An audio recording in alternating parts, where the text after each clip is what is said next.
Can you give us a summary of, say, what's happened to Namegan Tent City since last Friday? Not a lot. We've just been locked down with not a lot of communication about how long our stay will be here. We've heard 24 hours and then 14 days and then indefinite.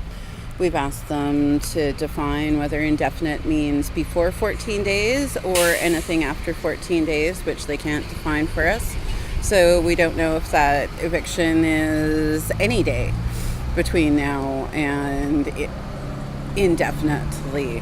So they're not allowing people to come into camp to support people emotionally. The people that have helped hold Camp Namegans and Namegan Nations up over the last number of months, unless you're affiliated with a government NGO, you're not on a list, and they're allowing ministers now, yet not Indigenous spiritual or cultural leaders.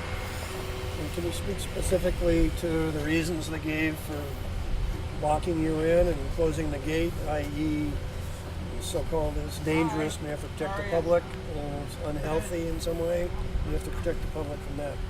Pretty much, we've been told that it's for public safety, our safety. They don't want vigilantes to come in and attack us. The integrity of the park, which they can't define, like what they mean by the integrity of the park. And if you read the two locals who came and met with us the other day, their conversation with John Horgan was that he didn't want this to grow any further, and leaving the gates open would create like an opportunity for people to like spiral this into the next tent city, when we were really only considering coming out here for a up to 14 day break and then returning back to Saanich, which has now sort of changed our plans possibly. What's the other possible plans that it's changed to?